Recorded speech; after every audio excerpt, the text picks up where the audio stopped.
Big TV భక్తి సమాచారం WhatsApp ఛానల్లో జాయిన్ అవ్వండి. అన్ని విశేషాలు ఎప్పటికప్పుడు తెలుసుకోండి. గురుగారు, మాకు రూమ్ సపరేట్గా ఉంది, ఇంట్లోనే స్వామివారి సన్నిధిని ఏర్పాటు చేసుకోవచ్చా అంటే ఏం చెప్తారండి? ఖచ్చితంగా ఇంట్లోనే ఉండాలి. దీక్ష ఎవరి కోసం తీసుకుంటున్నారు? మీరు మీకోసమే దీక్ష తీసుకుంటున్నారు. మేము బృందంగా ఉంటాం, మేము సన్నిధానం పెట్టుకుంటాం అంటే ఎలా కుదురుతుంది? మీరు తీసుకునే దీక్ష మిమ్మల్ని నమ్మిన వాళ్ళు, మీరు నమ్మిన వాళ్ళ కోసం. మీరు సాక్షాత్ అయ్యప్ప ఉంటే ఇంట్లో కూడా ఒక డిసిప్లిన్ ఉంటుంది కదా, ఆ అవకాశము మీరు మిగతా రోజుల్లో ఎలాగ సేవ చేయడానికి ఇవ్వరు. ఈ 40 రోజుల్లో అయ్యప్పకు సేవ చేసే భాగ్యాన్ని ఇంట్లో వాళ్ళకి ఇవ్వండి కదా. అంతే. మాకు ఒకటే రూమ్ ఉందండి, ఆ రూమ్లో అయ్యప్ప పెట్టుకోండి, ఏమవుతుంది? అంతే. ఈరోజు ఎవరు సింగిల్ రూమ్ అంతా ఎవరు లేరండి, కనీసం 2 రూములతోనే ఉన్నారు. శరణమయ్యప్ప. గురుగారు, మాల వేసుకున్న వారికి మధ్యాహ్నం పూట నిద్ర వస్తుంది, కొంచెం వస్తుంది, పడుకోవచ్చా? వస్తుంది. ఒంట్లో భయం ఉంటే, తిన్నది అరక్కపోతేనే నిద్ర వస్తుంది.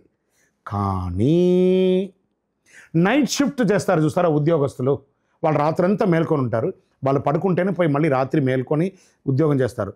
ఇది వృత్తిపరంగా ఉన్న వాళ్ళకే కానీ తిన్నదరక్క నిద్రపోవడం కాదు. ఎలా వస్తుందండి నిద్ర? మీరు నిద్రపోతున్నారంటే మీకు వృత్తి లేదని అర్థం. పడుకుంటామా? నామస్మరణ చేయండి. ఓం శ్రీ స్వామియేశ్వరం అయిపోయిన ఎస్ఐ లాగా ఒక 1000 నిమిషాలు రాయండి నిద్ర వచ్చినప్పుడల్లా. ఎక్కడ పోతుందో చూద్దాం. మిమ్మల్ని మీరు కంట్రోల్ చేయకపోతే మీరు సమాజాన్ని ఏం కంట్రోల్ చేస్తారు? శరణమయ్యప్ప. గురుగారు, చాలామంది కూడా అంటే మాల వేసుకునే వాళ్ళే కాకుండా ప్రతి ఒక్కరు కూడా సామాన్య రోజుల్లో కూడా స్వామివారి విగ్రహాన్ని కానీ లేకపోతే పటాన్ని కానీ ఇంట్లో పెట్టుకోవచ్చా? మీ ఇంట్లో అమ్మవారి విగ్రహం ఉంటుందా? ఖచ్చితంగా అండి. వెంకటేశ్వర స్వామిది ఉంటుందా? ఉంటుంది. ఆంజనేయ స్వామి ఉంటుందా?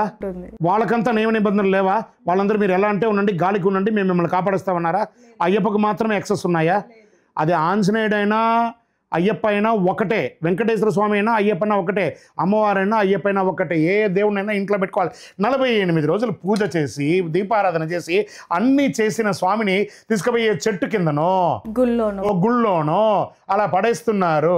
ఆ దేవుడు అనుకోండి 40 రోజులు చేసావు, కనీసం కొన్ని రోజులు నాకు ఉంచితే, నేను నీకు అనుగ్రహం ఇవ్వడానికి ఉంచితే తీసుకుపోయి నన్ను పెక్కలించి పడేసావు కదరా అని అంటారు.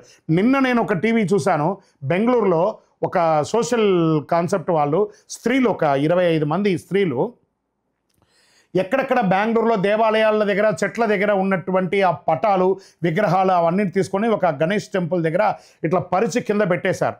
ఎవరెవరికి ఏమైనా కావాలంటే తీసుకోండి, ఇంకొకసారి కలుషితం చేయకండి. దేవుడి పేరు మీద ఆ పొరపాటుగా చీపురుతో ఊడుస్తారు, పొరపాటుతో ఇంకోటి చేస్తారు. ఆ పవిత్రమైన పటాలు గిటాలు అన్నిటిని కూడా పుచ్చిపోయి మట్టి వచ్చి ఇలా చేయకండి. మీరు పూజలు చేయకపోయినా పర్లేదు కానీ ఇలాంటి పాపాలు చేయకండి అని నిన్న వాళ్ళు చెప్పారు.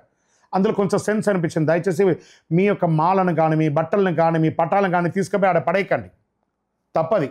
ఒక పని చేయండి, ఆ పటాలు అలా పడేయాలనుకోండి, మీరు కొనుక్కున్న పటాన్ని బంగారంలో కానీ వెండిలో కానీ పటం కట్టించండి, అప్పుడు తీసుకుపోయి పడేయండి. ఎవరన్నా దాన్ని తీసుకొని లబ్ధి అయినా పొందుతారు. చేస్తారా? చేయరు కదా.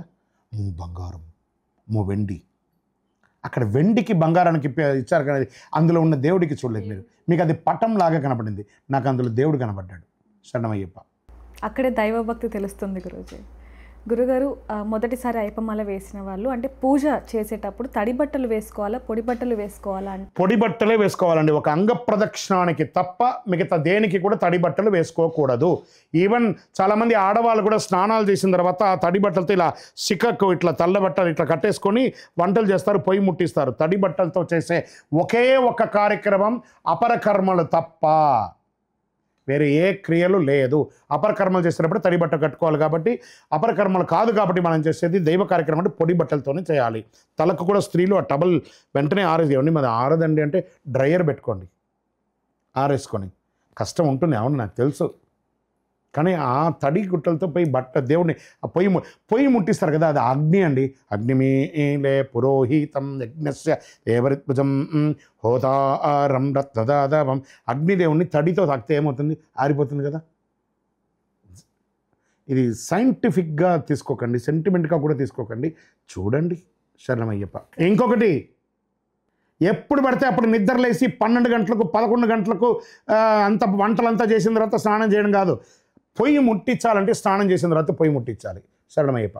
గురుగారు చిన్నపిల్లలకి అయ్యప్ప స్వామి మీద ఉన్న భక్తితో మణికంఠనో లేకపోతే అయ్యప్పనో పేర్లు పెడుతూ ఉంటారు, కానీ కొంతమంది దేవుళ్ళ పేర్లు పెట్టకూడదు అంటూ ఉంటారు. దానికి గల కారణం ఏంటంటే? అలా ఏం లేదండి, అన్ని పేరు పెట్టుకోవాలి. మనం కనీసం తెలుగులో అంటే నారాయణ నారాయణ నారాయణ నారాయణ అని పిలుస్తూ ఉండగా అతని పేరుగా దైవనామస్మరణ అవుతుంది. ఆ పిల్లవాడిని కూడా పిలుచుంటుంది. దేవతా పేర్లు ఎందుకు పెట్టుకోండి? ఇప్పుడు మాకుంది చంద్రమౌళి వెంకట సుబ్రహ్మణ్య శర్మ, నా పేరు చంద్రమౌళి వచ్చేసాడు, వెంకటేశ్వర వచ్చేసాడు, సుబ్రహ్మణ్య స్వామి వచ్చేసాడు. ఇలా పిలుస్తూ ఉండగా ఇన్ని దేవుళ్ళని పలికిన ఫలితం అయితే వస్తుంది. పూర్వీకులని సామాన్యులు కాదండి. మనం దైవస్మరణ చేస్తామో చెయ్యమో కనీసం 108 నామస్మరణ చేయాలి. కనీసం ఒక మనిషిని 100 సార్లు 50 సార్లు రోజు పిలుస్తారు కదా, అలా అయినా నామస్మరణ కలవు నామస్మరణాత్ అన్నారు. కాబట్టి మనుషులకి ఇంకా కర్క్రి కుర్క్రి టక్రి టుక్రి ఏమేమో పేర్లు పెడుతున్నారు కదా, అలాంటి పెట్టకండి. స్వచ్ఛంగా పలికే ఒక అందమైనటువంటి పేరుని దైవ పేరు పెట్టండి, చాలా బాగుంటుంది. శరణమయ్యప్ప.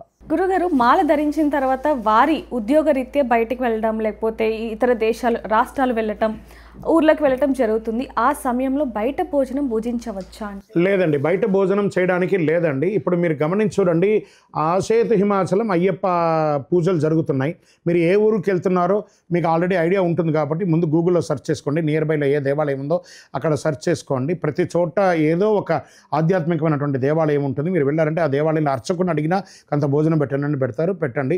లేదా ఇంటిలో ఒక చిన్న, ఈరోజు ప్రతి ఒక్కరికి ఈజియెస్ట్ వే ఏమంటే ఇండస్ట్రియల్ స్టవ్.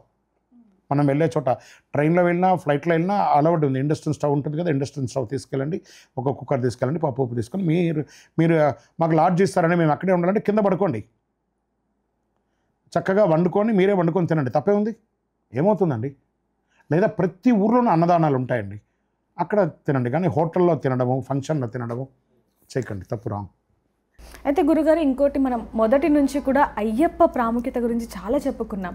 అయితే అయ్యప్పకి సంబంధించి అవతారాలు ఏంటి, దాని ప్రాముఖ్యత, పేర్లు ఒకసారి చెప్పండి గురుగారు. మళ్ళీ ఒకసారి కావాలి మీకు. అయ్యప్ప స్వామి వారి 18 అవతారాలు ఉన్నాయి. ఈ 18 అవతారాలన్నీ కూడాను అయ్యనారప్ప శాస్త, కాళశాస్త, వీరశాస్త, క్షిప్రుశాస్త, భూశాస్త, ఆకాశశాస్త, కళ్యాణవరద శాస్త, లక్ష్మీ శాస్త, యోగశాస్త, కళ్యాణవరద శాస్త, సంతానదాయక గోప్తృశాస్త, అజారూఢ శాస్త్ర, జ్ఞానశాస్త్ర, కిరాత శాస్త్ర, క్షిప్రుశాస్త్ర, విశ్వశాస్త్ర, యోగశాస్త్ర, జీవశాస్త్రగా స్వామివారి అవతారాలన్నీ కూడా ఉన్నాయి. ఈ అవతారాలన్నీ కూడా కేరళ రాష్ట్రంలో అక్కడక్కడ కొన్ని చోట్ల ఉన్నాయి. శబరిమలలో ధర్మశాస్త్రగా ఉన్నారు వారు. ఇంకా తిరుపతిలో బ్రహ్మశ్రీ డాక్టర్ చంద్రమౌళి స్వామి గారు ఈ అన్ని అవతారాలను ఒకటే ప్రాంగణంలో దేవాలయంగా కట్టారు. రైల్వే స్టేషన్ నుండి, బస్టాండ్ నుండి 3 కిలోమీటర్ల దూరంలో, ఓన్లీ 3 కిలోమీటర్స్ దూరంలో జీవలింగేశ్వర స్వామి సన్నిధానం జీవకోణ దగ్గర కపిలి తీర్థానికి దగ్గరలో ఈ దేవాలయం ఉంది. వచ్చి దర్శనం చేసుకోండి. శరణమయ్యప్ప. For more videos like this, subscribe Big TV channel.